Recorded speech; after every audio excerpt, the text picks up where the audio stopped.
दोस्तों, ये दिन था 20 फरवरी वर्ष 1947 का और इस दिन पहली बार कोई जीव अंतरिक्ष में जाने वाला था। वैज्ञानिकों ने इस काम के लिए एक ऐसे जीव को चुना जो इंसानों के आसपास भी रहता हो, साथ ही वो हल्का हो और उड़ना भी जानता हो, ताकि रॉकेट से लगने वाले धक्के उस जीव को चोटिल ना कर पाएं।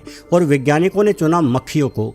जी हाँ, हम में से अधिकांश लोग इस बात को नहीं जानते, लेकिन अंतरिक्ष में सबसे पहले जाने वाला जीव मक्खियाँ थी। ये मक्खियाँ, जिन्हें फ्रूट फ्लाई कहा जाता है, काफ़ी छोटे आकार की होती हैं और आमतौर पर फलों के इर्द गिर्द ही मंडराती रहती हैं। दरअसल वैज्ञानिकों ने बहुत पहले से ही ये तय कर लिया था कि वो सबसे पहले मक्खियों को ही अंतरिक्ष में भेजेंगे। एक तो मक्खियों और मानवों के डीएनए में कुछ समानता होती है, दूसरा मक्खियाँ ऐसी बहुत सारी बीमारियों की वाहक होती हैं जो बीमारी इंसानों में फैलती है, यानी मक्खियों का हमसे बड़ा ही करीब का रिश्ता है। यदि मक्खियाँ अंतरिक्ष से सुरक्षित लौट आती हैं तो संभावना है कि हम इंसान भी अंतरिक्ष में सुरक्षित पहुँच सकते हैं। इसलिए वैज्ञानिकों ने करीब 100 हट्टी कट्टी मक्खियाँ पकड़ी और एक V2 रॉकेट में रखकर उन्हें अंतरिक्ष में भेज दिया गया। ये मक्खियाँ अंतरिक्ष में लगभग 107 किलोमीटर की ऊंचाई तक पहुंच गई, यानी कार्बन रेखा से भी 7 किलोमीटर और अधिक ऊंचाई पर। और इन मक्खियों ने अंतरिक्ष में जाने वाले पहले जीव के नाम पर सुर्खियाँ बटोर ली। मक्खियाँ न सिर्फ अंतरिक्ष में गई, बल्कि उनकी पृथ्वी पर वापसी यानी लैंडिंग भी सकुशल हो गई। वैसे मुझे नहीं लगता कि उन मक्खियों को ये भी पता होगा कि उन्होंने कितनी बड़ी सफलता पाई है।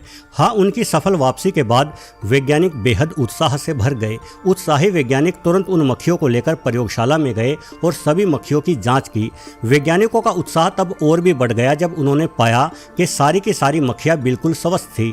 वैज्ञानिकों द्वारा अगले कुछ दिनों तक इन मक्खियों की गहन जांच की जाती रही और उस जांच से वैज्ञानिक इस नतीजे पर पहुंचे कि उन मक्खियों में अंतरिक्ष की सैर का कोई बुरा प्रभाव नहीं पड़ा था। यानी अब वो दिन दूर नहीं जब इंसान भी अंतरिक्ष में जा सकेंगे। किंतु इंसानों पर जोखिम उठाने से पहले कुछ और जीवों के साथ परीक्षण किए जाने की आवश्यकता थी। वैसे भी मक्खियों को सफलतापूर्वक अंतरिक्ष में भेजने और वापस लाने के बाद वैज्ञानिकों में विभिन्न प्रकार के जीव अंतरिक्ष में भेजने की होड़ सी मच गई थी।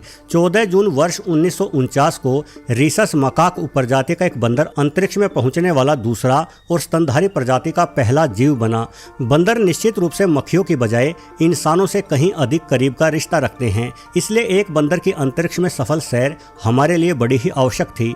इस बंदर का नाम अल्बर्ट द्वितीय था। यहाँ आपके मन में एक प्रश्न उठ रहा होगा कि द्वितीय क्यों, प्रथम क्यों नहीं? दरअसल अल्बर्ट प्रथम को इससे ठीक 1 वर्ष पहले 18 जून 1948 को अंतरिक्ष में भेजने की कोशिश की गई थी, लेकिन इंसानों के सभी प्रयास कामयाब हो ये जरूरी तो बिल्कुल नहीं है।